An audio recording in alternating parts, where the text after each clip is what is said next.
ഏറ്റവും കൂടുതൽ കുട്ടികൾക്ക് പണി കിട്ടിയിട്ടുള്ള ആ സബ്ജക്റ്റ് ഏതാണ് എന്ന് അറിയണമെങ്കിൽ നമ്മൾ ഏറ്റവും കൂടുതൽ കുട്ടികൾ എല്ലാ വർഷവും ഇമ്പ്രൂവ് ചെയ്യുന്ന ആ വിഷയം ഏതാണെന്ന് അറിഞ്ഞാൽ മതി. അത് മറ്റൊന്നുമല്ല, അത് നമ്മുടെ മാത്സോ അല്ലെങ്കിൽ ഫിസിക്സോ അക്കൗണ്ടൻസിയോ ഒന്നുമല്ല, അത് ഇംഗ്ലീഷാണ്. എന്തുകൊണ്ടാണ് ഇംഗ്ലീഷ് ഇങ്ങനെ വില്ലനാവുന്നത്? യെസ്, നമുക്ക് അറിയാം, അത് തോറ്റത് കൊണ്ട് മാത്രമൊന്നുമല്ല ഈ പറയുന്ന പോലെ കുട്ടികൾ ഇങ്ങനെ ഇമ്പ്രൂവ് ചെയ്യാൻ പോകുന്നത്. നമ്മൾ ഫിസിക്സ് മാത്സ് ഇമ്പ്രൂവ് ചെയ്യുന്നുണ്ട്, കൂടെ ഇംഗ്ലീഷും ഇമ്പ്രൂവ് ചെയ്യും. കാരണം നമ്മൾ പ്രതീക്ഷിച്ച ആ മാർക്ക് എവിടെ കിട്ടിയിട്ടുണ്ടാവില്ല, ഇംഗ്ലീഷിൽ കിട്ടിയിട്ടുണ്ടാവില്ല. ഓക്കെ, ഇതാണ് നിങ്ങളുടെ സീനിയേഴ്സിനോട് ചോദിക്കുകയാണെങ്കിലോ അല്ലെങ്കിൽ ഈ പറഞ്ഞ പോലെ ഇതിന് മുമ്പേ കഴിഞ്ഞു പോയ ആളുകൾക്കൊക്കെ പറയാനുള്ള ഒരു കഥ ഇതാണ്. നമ്മുടെ ഇംപ്രൂവ്മെന്റ് എക്സാമിനേഷൻ ഏറ്റവും കൂടുതൽ ആളുകൾ ചെയ്തിട്ടുള്ള വിഷയങ്ങൾ അല്ലെങ്കിൽ ഏറ്റവും കൂടുതൽ മാർക്ക് കുറഞ്ഞ് നിരാശപ്പെട്ട ഒരു സബ്ജക്റ്റാണ് ഇംഗ്ലീഷ് എന്ന് പറയുന്നത് പലർക്കും. അത് മലയാളം മീഡിയക്കാർക്ക് മാത്രമോ അല്ലെങ്കിൽ CBSEക്കാർക്കോ സ്റ്റേറ്റുകാർക്കോ അങ്ങനെ ഒരു വ്യത്യാസവും ഇല്ലാതെ സംഭവിച്ചുകൊണ്ടിരിക്കുന്ന ഒരു സംഭവമാണ്. ഇതിൻ്റെ ഒരു അടിസ്ഥാനപരമായിട്ടുള്ള കാര്യം എന്താണെന്ന് ചോദിച്ചു കഴിഞ്ഞാൽ, നമ്മൾ ആ ഒരു 10th സ്റ്റാൻഡേർഡിലും നമ്മുടെ പരീക്ഷ 80 മാർക്ക് തന്നെയായിരുന്നു അല്ലേ? ഇംഗ്ലീഷ് ഇപ്പോഴും നമുക്ക് എത്രയോ മാർക്കിൽ തന്നെയാണ്? 80 മാർക്ക് തന്നെയാണ്. ഈ 80 മാർക്കിൻ്റെ പരീക്ഷയാണല്ലോ, ഇംഗ്ലീഷ് ആണല്ലോ, ഞാൻ ഒരുപാട് ഇംഗ്ലീഷ് പരീക്ഷകൾ എഴുതി വന്നതാണല്ലോ എന്നൊരു കോൺഫിഡൻസോട് കൂടിയിട്ട് നമ്മൾ ഈ പറയുന്ന പരീക്ഷ അറ്റൻഡ് ചെയ്യാൻ വേണ്ടി പോകും.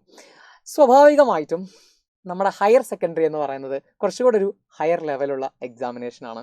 ഈ ഹയർ ലെവലിലുള്ള ആൻസേഴ്സ് ആവില്ല നമ്മൾ എന്ത് ചെയ്തിട്ടുണ്ടാവുക, കൊടുത്തിട്ടുണ്ടാവുക. ഓക്കെ, അല്ലാതെ ഗ്രാമർ എനിക്ക് കൈകാര്യം ചെയ്യാൻ പറ്റാത്തത് കൊണ്ടോ അല്ലെങ്കിൽ എനിക്ക് ചാപ്റ്റേഴ്സ് അറിയാത്തത് കൊണ്ടോ ഒന്നുമല്ല. ചാപ്റ്റേഴ്സ് എല്ലാം നിങ്ങൾക്കറിയാം, സ്റ്റോറീസ് ഒക്കെ നിങ്ങൾക്കറിയാം. ആ ഒരു കോൺഫിഡൻസ് വെച്ചിട്ടാണ് ശരിക്കും നമ്മൾ എന്ത് ചെയ്യുന്നത്, ഈ എക്സാം ഹാളിലേക്ക് കയറുന്നത്. പക്ഷേ ഇവിടെ വിഷയം എന്താണെന്ന് വെച്ചാൽ, നമുക്ക് അറിയാവുന്ന കാര്യങ്ങൾ കുറച്ചുകൂടെ ഒരു ഹയർ ലെവലിൽ അല്ലെങ്കിൽ കുറച്ചുകൂടെ കൃത്യമായിട്ട് നമുക്ക് എഴുതി ഫലിപ്പിക്കാൻ പറ്റാത്തതാണ് ഒരു മെയിൻ റീസൺ എന്ന് പറയുന്നത്. മനസ്സിലായില്ലേ? അതിനൊരു പ്രയർ ആയിട്ടുള്ള ഒരു തയ്യാറെടുപ്പ് നമ്മൾ നടത്തിയിട്ടില്ല. ബാക്കിയുള്ള സബ്ജക്ട്സിന് കൊടുക്കുന്ന ആ ഒരു ഇമ്പോർട്ടൻസ് നമ്മൾ ഇംഗ്ലീഷിന് കൊടുത്തിട്ടില്ല. അതുകൊണ്ടൊക്കെ തന്നെയാണ് പല ആൾക്കാർക്കും ഈ മാർക്ക് കുറയുന്നത്. +1 നമ്മൾ അങ്ങനെ ഇംഗ്ലീഷിൽ മാർക്ക് കുറയുകയാണെങ്കിൽ തീർച്ചയായിട്ടും +2 നമുക്ക് A+ നഷ്ടപ്പെടുക തന്നെ ചെയ്യും അല്ലേ? ഒരു നല്ല ശതമാനം മാർക്ക് നമുക്ക് ഇവിടെ കുറയുകയാണെങ്കിൽ പിന്നെ നമ്മൾ എന്ത് ഫുൾ മാർക്ക് വാങ്ങിച്ചിട്ടും കാര്യമില്ല. +1 +2 നമുക്ക് അതിന് ഫുൾ A+ എന്ന രീതിയിലേക്ക് പോകാൻ പറ്റൂല. ഈ മികച്ച വിജയം കരസ്ഥമാക്കുന്ന അല്ലെങ്കിൽ ആ ഫുൾ A+ പ്രതീക്ഷിച്ചുകൊണ്ട് നിൽക്കുന്ന കുട്ടികൾ പലപ്പോഴും 5 A+ ഒരു Aയുമായിട്ട് മാറാറുണ്ട്. അതും ഈ പറഞ്ഞ വില്ലൻ തന്നെയാണ്, ഇംഗ്ലീഷ് തന്നെയാണ്. അപ്പോൾ അതിന് നമ്മൾ എന്താണ് ചെയ്യേണ്ടത്? അതിന് നമ്മൾ ചെയ്യേണ്ടത് നമ്മുടെ ലാംഗ്വേജിനെ ഒന്ന് ഇമ്പ്രൂവ് ചെയ്യുക എന്നുള്ളതാണ്. ആ ലാംഗ്വേജിനെ എങ്ങനെയാണ് സാറേ ഇമ്പ്രൂവ് ചെയ്യുക? അത് നമ്മൾ നന്നായിട്ട് വായിക്കുകയും അതുപോലെ തന്നെ കൃത്യമായ ഇടവേളകളിൽ എഴുതി ശീലിക്കുകയാണ് നമ്മൾ ചെയ്യേണ്ടിയിരുന്നത്. പക്ഷേ ഇനി അതിനൊന്നും സമയമില്ല അല്ലേ? നമുക്ക് ഒരു മാസം കഷ്ടിച്ച് ഇന്നേയുള്ളൂ പരീക്ഷയ്ക്ക്. സോ ആ ഒരു സമയത്ത് നമ്മൾ എന്താണ് ചെയ്യേണ്ടത്? നമ്മളിവിടെ ഒരു കാര്യം ശ്രദ്ധിക്കണം. ഈ 80 മാർക്കിൻ്റെ പരീക്ഷയ്ക്ക് ഗ്രാമറിന് ആകെ ചോദിക്കുന്ന മാർക്ക് എന്ന് പറഞ്ഞാൽ വെറും 12 മാർക്കോ അല്ലെങ്കിൽ ഒരു 8 മുതൽ 12 മാർക്കൊക്കെയാണ് ചോദിക്കുക. ഈ കഴിഞ്ഞ പരീക്ഷയ്ക്ക് 2023 പബ്ലിക് എക്സാമിനേഷൻ +1 പബ്ലിക് എക്സാമിനേഷന് വെറും 12 മാർക്കിനാണ് എന്ത് ചോദിച്ചത്, ഗ്രാമർ ക്വസ്റ്റ്യൻസ് ചോദിച്ചത്. ഗ്രാമറിനും 12 മാർക്കിന് മാത്രമാണ് ചോദിച്ചിട്ടുള്ളത്. മനസ്സിലായോ? അപ്പോൾ പിന്നെ എവിടെയാണ് നമുക്ക് ഏറ്റവും കൂടുതൽ മാർക്കുള്ളത്?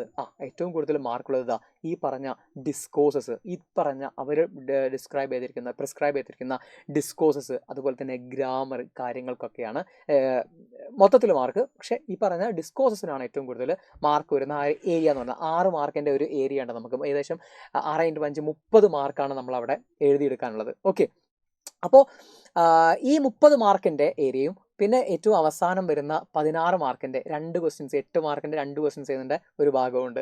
ഇതാണ് ശരിക്കും പറഞ്ഞാൽ നമ്മുടെ ഒരു എന്താ പറയുക, റാങ്ക് നിർണ്ണയിക്കുന്ന ഒരു ഭാഗം. മറ്റത് ഈ ഗ്രാമറൊക്കെ എങ്ങനെയായാലും നമുക്ക് എങ്ങനെയെങ്കിലും എഴുതാൻ പറ്റുന്ന, നമ്മൾ പണ്ട് പഠിച്ചിട്ടുള്ള കുറേ സംഭവങ്ങൾ മാത്രമാണ്, സിമ്പിളായിട്ടുള്ള കുറച്ച് കാര്യങ്ങൾ മാത്രമാണ്.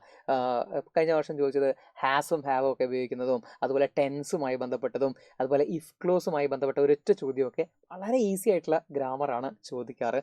സോ ഗ്രാമറിൻ്റെ കാര്യത്തിൽ നിങ്ങൾ അങ്ങനെ ടെൻസ്ഡ് ആവണ്ട. പക്ഷെ അത് മനസ്സിലാക്കി വെക്കണം. അതിന് നമുക്കൊരു മാരത്തോണൊക്കെ മതി.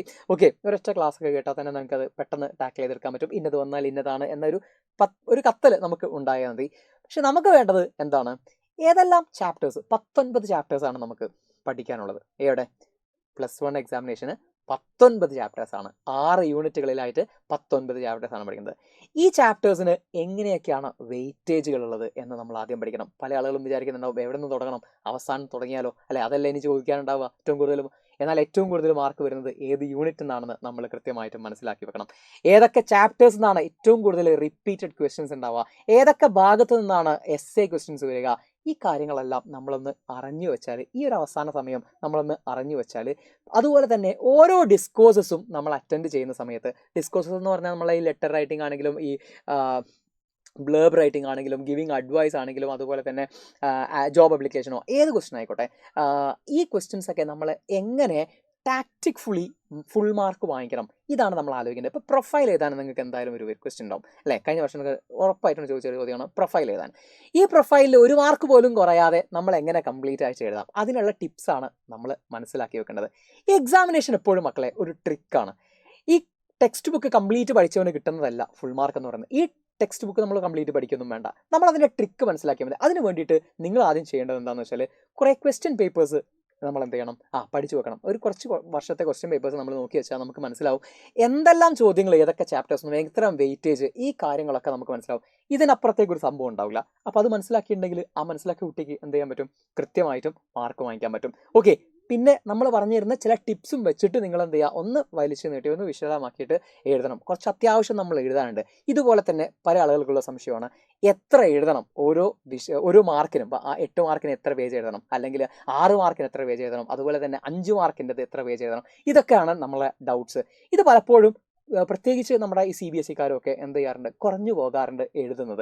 ആ എഴുത്ത് കുറഞ്ഞു പോകുന്നതാണ് ഈ 10th കഴിഞ്ഞ് വന്നതിൻ്റെ ഒരു ഇതിലാണ് നമ്മൾ എന്ത് ചെയ്യുന്നത്, അതിനെ കണക്കാക്കുന്നത്. സ്വാഭാവികമായിട്ട് നമുക്ക് എന്ത് ചെയ്യും, മാർക്ക് കുറയും.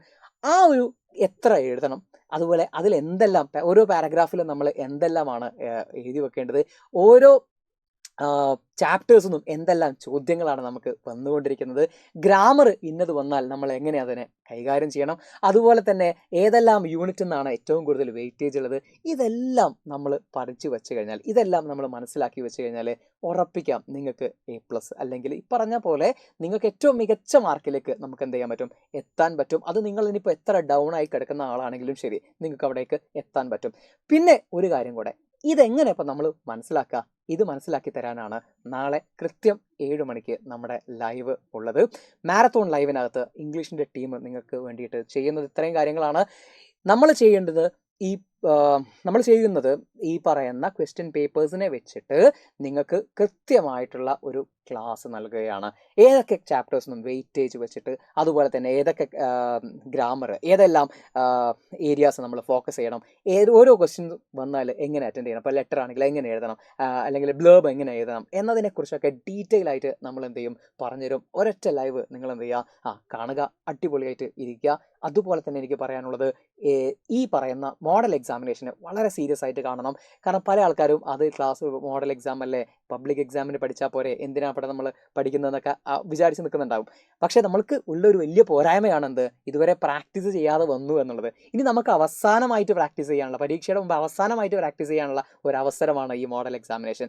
എഴുതി തന്നെ ശീലിക്കേണ്ട ഒരു പരീക്ഷയാണ് ഇംഗ്ലീഷ് എന്ന് പറയുന്ന ലാംഗ്വേജ് ഒക്കെ അങ്ങനെ തന്നെയാണ്. എഴുതി തന്നെ നമ്മൾ ശീലിക്കണം. ഓക്കെ, അല്ലാതെ നമുക്കൊക്കെ അറിയാം, മനസ്സിൽ വെച്ചിരുന്നിട്ട് കാര്യമില്ല.